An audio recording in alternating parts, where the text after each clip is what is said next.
Welcome back to the Transforming Basketball podcast. We are running part two of the role of a skill acquisition specialist in basketball with Tyler Yearby. Tyler, it's a pleasure to have you on. You and Sean have had such an influence on me and everything you and the team at Emergence do. So thanks for joining the podcast. Absolutely. I'm delighted to be here. It was awesome to have an opportunity to contribute to the new book, which is excellent, by the way. I'm really enjoying it, but I'm happy to be on, happy to chat.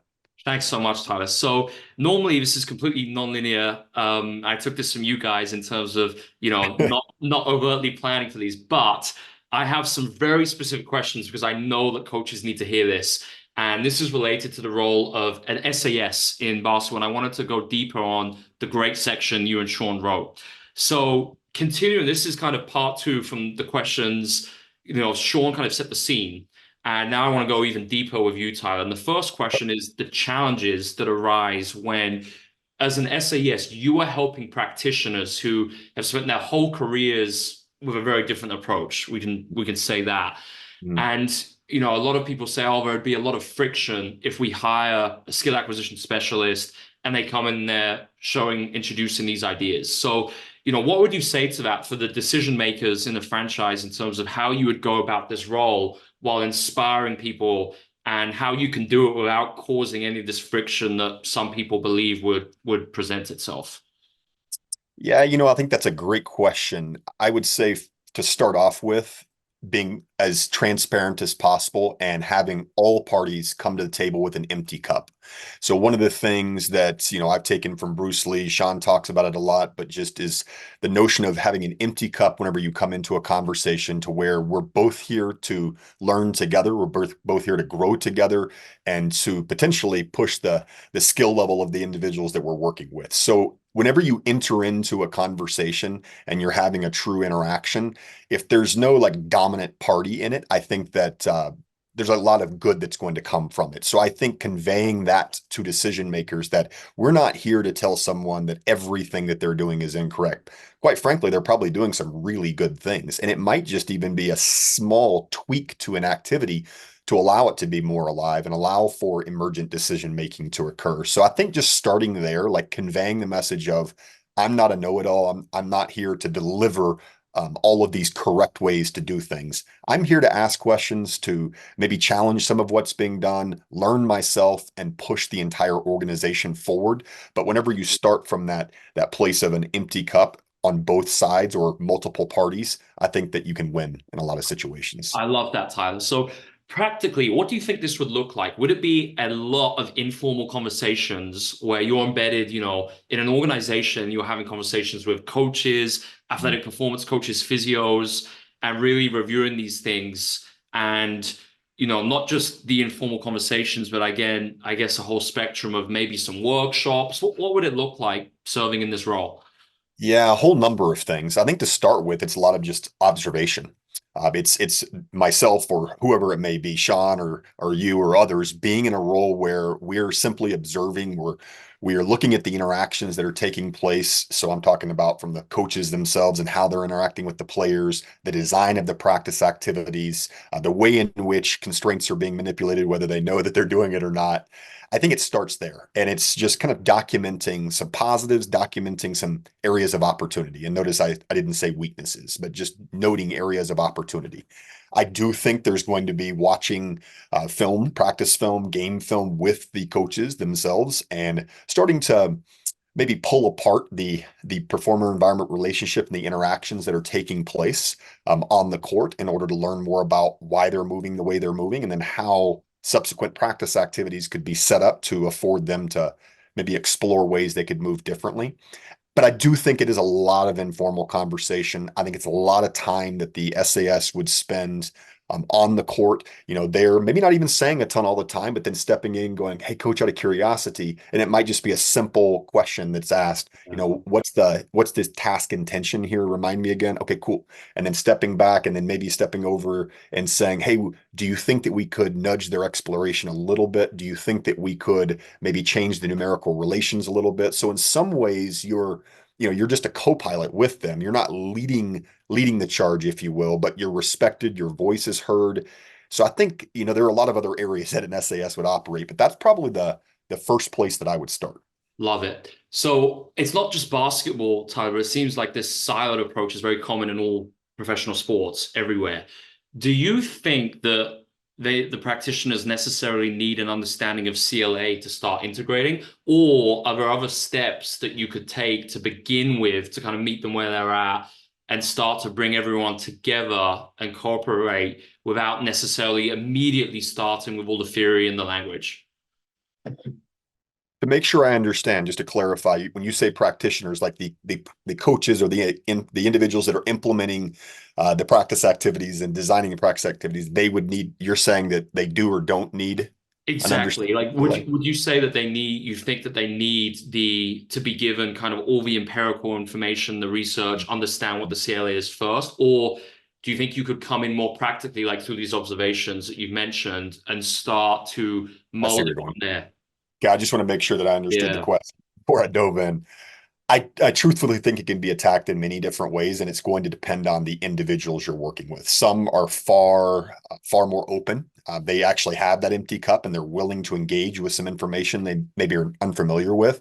And I think it's with those individuals that you would start actually with a little bit of the theoretical underpinnings Cool. because I'm a firm believer, and if you've heard me on any other podcast or anything that I've ever said in just conversation, I'm a firm believer in having elucidating the why at least a little bit, because when you do that, you have a solid foundation to stand on. Now, I'm not saying that it needs to be this, complete unpacking of the theory for the whole first month before they ever start implementing anything. But I do think explaining at least a little bit of the why.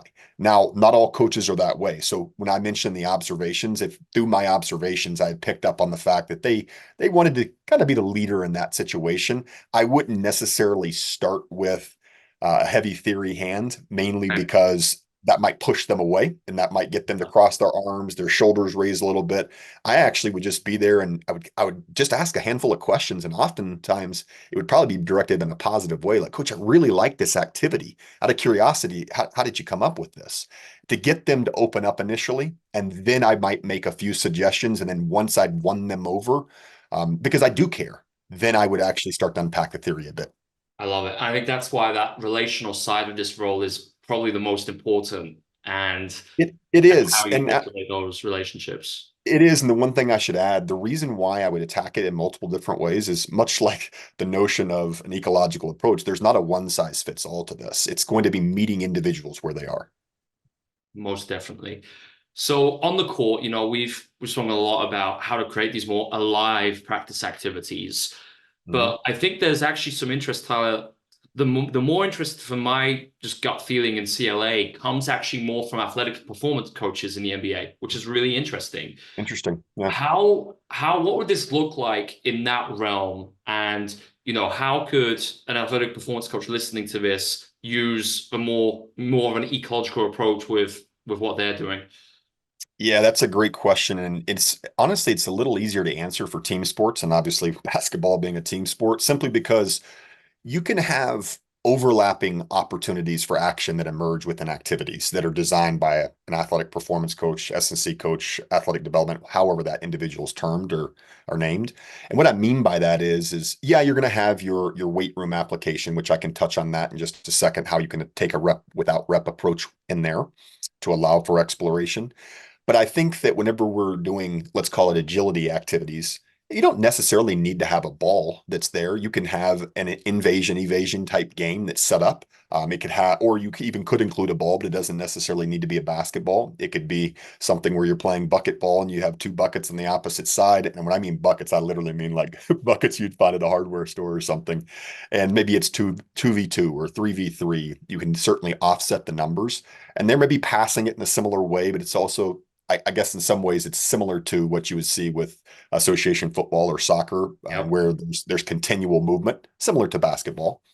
And they're just one team's trying to make it in one bucket, and the other team's trying to make it in this bucket. But what they're getting is they're getting a lot of interactions. They're getting a lot of changing of space, understanding interpersonal distances, relative velocities, bearing angles of individuals.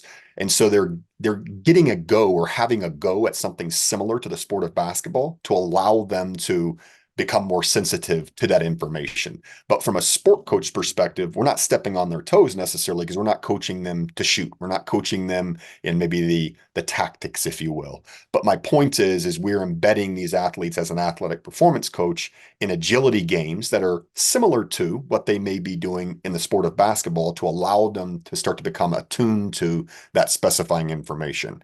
And real quick, and I can elaborate on this if you want me to, but It'll I be think great.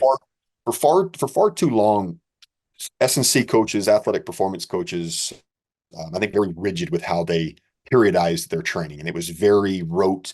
There was a one way to squat, a one way to lunge, one way to deadlift, and there's certainly going to be some more, I guess, biomechanically advantageous positions to be in to where you don't injure yourself. But I called into question a while ago. Sean and I were actually talking about this on a road trip one time to a movement meetup. And I said, hey, I have a question. If we're ecological and we utilize the CLA in our approach, and this time we're talking about American football players, with American football players on the field, why aren't we that way in the weight room? And he said, what do you mean? And so my point was like, maybe you're encouraging stance changes. You are actually offloading the bar a little bit, 2.5 pounds, 5 pounds, to where it's not the same load. And there has to be a different type of a deep activation through the spine in order to stabilize yourself. Maybe you're producing forces in different ways, in different angles. Maybe you're leaned up against the wall. You're doing a lot of partner work where you're actually working against a partner shoulder to shoulder. Think like a almost like a triangle, and you're pushing against them. You're creating these battles basically, which would be similar to what you'd be doing if you're in the paint in some ways. Sure, for But my sure. point is strength is developed in many different ways. It doesn't necessarily have to be always with a bar on your back or a kettlebell in your hand or a dumbbell in your hand, although it can be. But even in those situations, it's changing the grips, it's changing the tempos. You're actually trying to nudge exploratory behavior in that way, no differently than you would whenever you're out on the court and you're trying to open up their search so they can pick up more information. And I could expand on that quite a Very bit, but I good. don't know if we have enough time today. So on that note, Ty, with the athletic performance coach, that's a great kind of intro for how we could do it a little bit differently. How would they better integrate with the basketball team? Because what we often see in basketball would be a strength coach does a warm up and it's the Mhm. same routine every practice. So the players kind of just go through the motions and, it's like lunges, like dynamic stretches, all of this. And then they typically do nothing else kind of in the practice. And it's kind of their job is literally only weight room and all the activities are in the weight room. They're never kind of on the court and Yeah. then the warm up. So would some of the ideas we've spoken about today and just your contribution in the book change kind of Mhm. how we, I guess, view and conceptualize that athletic performance coach role?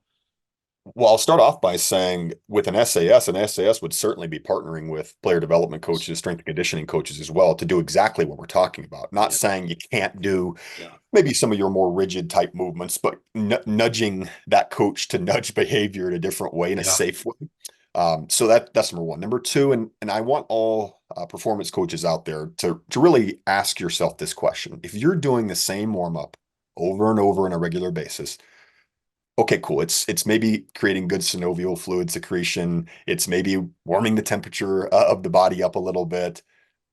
Can you do better is my question. Like, let's be honest with ourselves. Can we do more? Can we do better? And the answer should be yes. And what I mean by that is one of our jobs as a performance coach, because I was one for many years and still operate in that role a little bit, still to this day, is I want to immediately create interactions between players. And I actually am fine with it being on the court. Why not? Especially with a movement prep. And notice I said movement prep and not warm up because it goes beyond just warming up the body.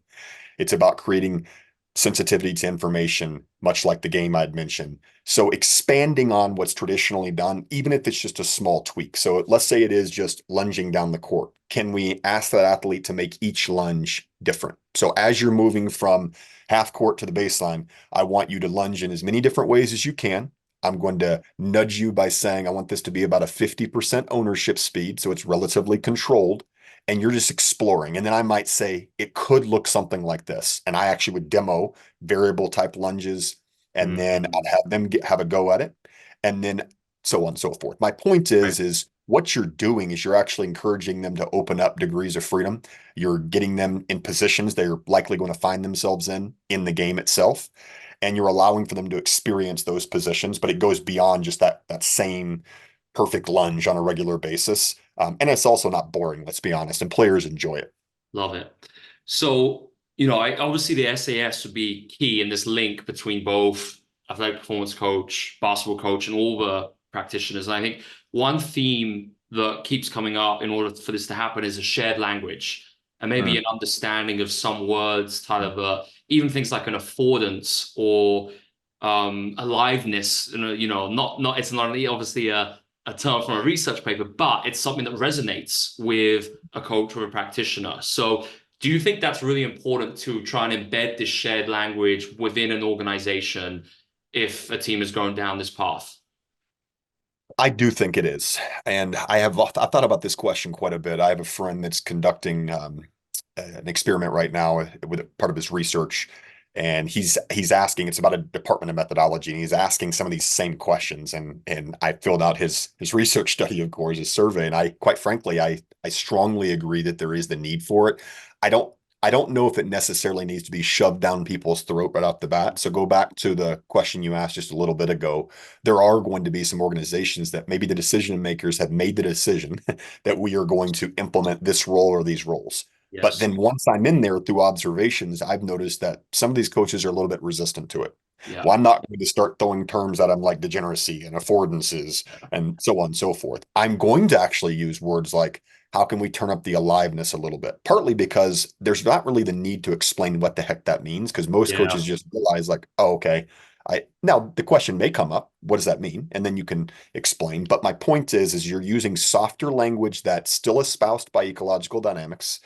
Maybe you're terming things like, let's see if we can explore here. How can we change this from rep to rep? So you're already starting to touch on some of the stuff that you're going to delineate later, but it doesn't necessarily need to be shoved down their throat. But I do think that there is the need relatively soon to start to have some shared language, because it's going to be better for the players. Because we have to keep in mind, that's who this is for. This isn't for me. This isn't for the position coach, the head coach. This is to help make them a more skillful mover, limiting the chance or the opportunity for injury to occur and helping them win games. That's what this is about, maybe having some fun while they're doing it.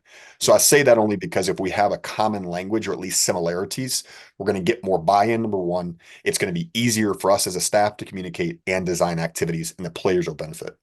Fantastic, Tyler. So, last question I have, and this is actually something I hear a lot from personnel in the NBA, is they say to me, so Alex, how do you know it works? Right. And, say we got our GM, we convinced our GM to do this and go down this path, hire an SAS and integrate these departments, use the CLA. And in the NBA, it's obviously very data driven, right? Mhm. So Very much they so. say, is there a way we could attach KPIs to this to show that it's working? And I don't know what you think of that, because something I've been thinking about is how can you work within the constraints of the system. So I don't know what you'd say to that, Tyler, but it's just an interesting one because it might convince people that, yeah, there's a way we could actually track this and we should be doing this.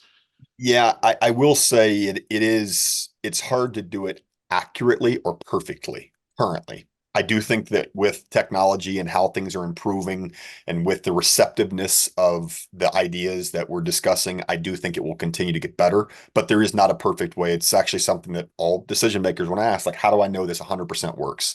And I typically will very kindly say, how do you know what you're currently doing 100% works? Because you're measuring something out of context oftentimes, and it makes you feel good about it.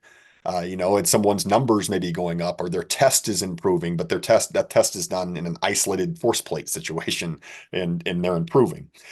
So to attack this, I think there are a number of different ways. Number one, I do think that we want to lean on some of the actual like stats. We do want to see, like, are they improving here? We don't want to lean entirely on that because they actually could be improving as a skillful mover and their Mhm. points go down, but their assists go up maybe, and they're contributing to the team. But we do want to look at their stats, whether it's rebounds, points, assists, whatever it may be. Yep. And then I do think that the reason you want to have more than one person that is at least understood with how we're going to harness the performer environment relationship is we can look at similar unfolding plays, whether it's at the elbow and it's a 2v2 type interaction or a 2v3, and look at these overlaid together and see, are they solving problems or similar behaving problems in different ways? So it's very qualitative in that way. But what we're doing here is we are actually looking to see what we can glean from similar movement problems that are emerging on the court, even though the constraints are different because it may be in a different arena, it may be obviously different defenders, a little bit different interpersonal distance, but are they getting better there? Are they more creative with their movements there? Are they making the shot? Are they defending the player? Whatever it may be. So everybody can do it a little bit differently. It could be a point system, 1 through 5. That was a pretty skillful movement, and they made the bucket. That's a 4. So we're just trying to see, like, is their skill set continuing to evolve? So that would be one way. We certainly look to use things like maybe eye tracking goggles, glasses to see Mm. where their perception is. But the I guess slippery slope there is the fact that we're not capturing auditory pickup. We're not capturing their changing intentions necessarily. We're just maybe pulling apart or opening the curtain a little bit more to see what's actually or potentially going on. We can also talk to the players, like, just out of curiosity, how are you feeling with your movement? How are you feeling with your grip over the on the field of affordances and the field of opportunities for action? And not that we have to take their word 100%, and everything they say is the golden truth, but I do think hearing from them is important as well. So unfortunately, that's not a perfectly packaged answer because it doesn't go No, bing, it's great. 100% they're better. But what it does is it starts to allow for a team to look at behaviors and analyze interactions for what they are. It allows for us to lean on some of the stats and go, you know what? We are scoring them out at a 80% or a 4 on a scale 1 to 5 on a lot of these similar behaving problems, and their point total is going up just a little bit, like they're becoming a more skillful mover.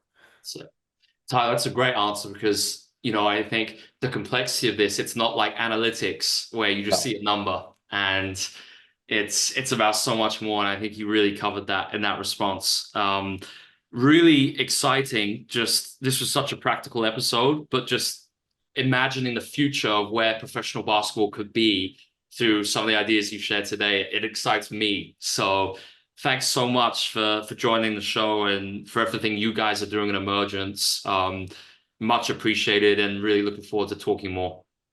absolutely is. It's a pleasure to be on. And I will say that the excitement for me is the fact that we're able to take maybe some dense theoretical language and make it usable for coaches. And there is obviously a huge growth and the adoption of a contemporary approach to skill acquisition, and coaches are seeing the importance of it. So I'm excited as well, not just for basketball, but for many sports, of course.